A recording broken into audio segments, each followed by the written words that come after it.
Haay ashamaa harka fuunee kabajamtoota hordoftoota maatii YouTube chaanaalii Boonee Show jalatti argamtan nagaan waaqayyoo inni dhumaaf darban qabnee kallattiif bakka isin jirtanitti isiniif haa baay'atu. Akkam jirtu nagaa keessanii anu obboleettiin keessan Booneen baay'ee nagaa kooti.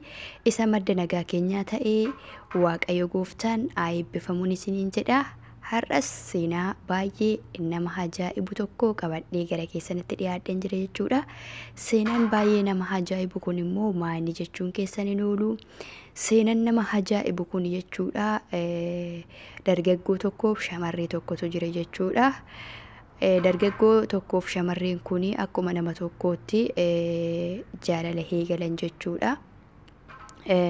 Yeroo jaalala eegalanitti jechuudha baay'ee nama wal jaalatu baay'ee nama wal kabajuudha jechuudha.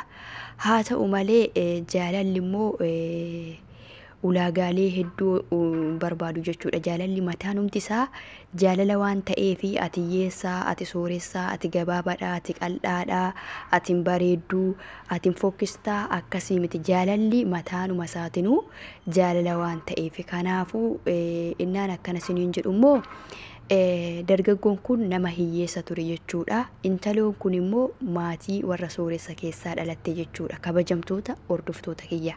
Haa ta'u malee yeroo kanatti jechuudha inni hiyyeessi sun dargaggoon kun yeroo gaafii jaalalaa intaloo kanaa dhiyeessutti waa'ee qabeenya warra ishiitis ilaallee intaloon kun jechuudha gaafii jaalala isaatii ookee jettee fudhatte jechuudha. Haa ta'u malee maarreegaa ookee jettee haa fudhattuu malee adeemsa keessaa usuma jaalalaan dargaggoo sana waliin jirtu adeemsa keessa jechuudha akka nama dargaggoo kana jaalattee jirtu obboleettii ishiitiif haadha ishiif abbaa ishiitti himte. Kabajamtoota hordoftoota kiyya obboleettii tokko qabdi, obboleettii durbaa tokko qabdi jechuudha. Abbaa fi haadha qabdi jechuudha. Mana tokko keessatti isaan nama lamaadha jechuudha. Obboleettii tokkitti qabdi, abbaa fi haadha qabdi jechuudha. Kabajamtoota hordoftoota keenya. Haa ta'u malee maarree nama kana jaaladhee gurbaa akkanaa jaaladheen jira baay'ee tokkoon jaaladha jaalala dhugaan jaaladha jettee gama abbaaf haadhatti himte akkasuma obboleettiitti yeroo himtutti bakka dubbiin akka hin taane ta'e jechuudha. Maaliifini intala warra sooressaati waan ta'eef gaafa obboleettii ishiitti himtus obboleettiin ishii namanne jechuudha. Gaafa abbaatti himtus abbaan ishii namanne jechuudha. Akka itti yaadan itoo hin taane gara biraati dubbii waan ta'eef haati immoo nda'uum obboleettii fi abbaa wayya malee haatiyyuu akka hin taane taate jechuudha. Dhaga'uu qofaaf jechuudha. Kabajamtoota hordoftoota kiyya. Sababiin isaa immoo kun maanni yoo jettanii inni jechuudha dargaggoon kun nama baay'ee hiyyeessa jechuudha. Nama waa tokkitti hin qabnedha jechuudha. Mana kiraayii galaa akkasuma hojii mataa isaatii osoo hin taane hojii waanuma fakkeenyaaf alaayyis waanuma argate hojjetaa. Haa ta'u malee mana keessas jechuudha indaanqotaa bakka indaanqota baay'ee osoo hin ta'in indaanqota horsiisaa. Indaanqota horsiisuu malee xiqqeessituma akka humna isaatiitti horsiisa jechuudha. Indaanqotum xixiqqoo kana bibbitee horsiisee yeroo ishiin gurgurdatte immoo deebisee gurguraa kanaan jiraata jechuudha. Kabajamtoota hordoftoota kiyya. Gaafa warri intalaa namicha kanaa maalummaa isaa hunduma isaa warra eessatti jedhanii gaafa irra gaanitti namichi kun nama hojii halaas yoo argate hojjetu akkasuma indaanqoo horsiisu ta'e jechuudha. Haa ta'u malee kabajamtoota hordoftoota keenya jaalala keessatti jechuudha inni guddaan qabeenya osoo hin taane tokkoffaa inni guddaan biddeenni nama sanaa wal bira jiraannan jechuudha. Wanti barbaadeyyuu yoo dho'e jechuudha jarri sun lamaan kan waliin ta'u jechuudha. Waa'ee qabeenyaa osoo hin taane. Haa ta'u malee kabajamtoota hordoftoota keenya jarri sunne intalli hin dhageenye jechuudha.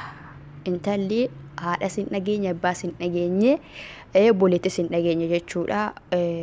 Baay'ee tokko bakka inda'uun mana gannuu dhiisee hanga jedhanitti itti ka'an jechuudha. Garuu hin dhageenye bakka jaalaluma dhugaa waan waliif qabanii fi jaalala dhugaa qabdii fi innis jaalala dhugaa qabaa fi ishiinis jaalala dhugaa qabdiif jechuudha. Haa ta'u malee amma kanatti jecha warra ishiitiin dhageenye namicha kana amala sittiin jijjiirranne jechuudha. Osuma dubbistuu adeemsa keessa gaa surumayyuu namicha kana guyyaa tokkoof akeekkachiisatti kennan jechuudha maatiin intala.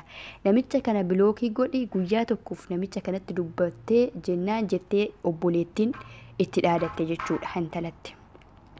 Yeroo itti dhaadattutti intalli sarumaa hin dhageenye. Maaliifini ishii waa'ee qabeenyaa hin ilaalle, ishii waa'ee kana sanaa hin ilaalle, jiruu isaa hin ilaalle, garuu jaalala dhugaa onnee ishii irraa qabdu qofa ilaalte jechuudha. Haasa'u malee adeemsa keessaa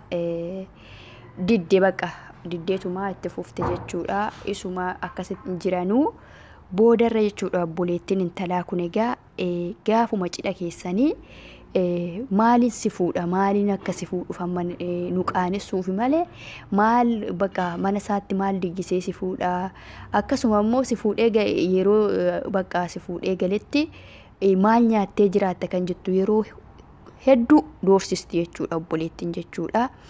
Sana booda asuma akkasitti gidiraa kana argitu isatti immoo himtu isatti yoo himtee yaaddaa jetti baay'ee jaalatte jechuudha. Innis akkasuma baay'ee jaalata isatti himtu jechuudha. Haa ta'u malee amma suruma hin dhageenye jechuudha.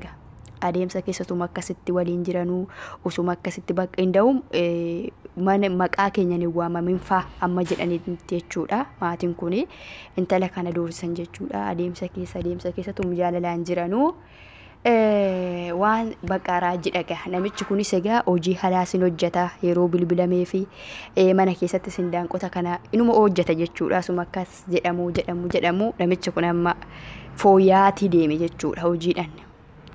Fooyyaatii deeme yeroo hojiidhaan fooyyaatii deemutti jechuudha.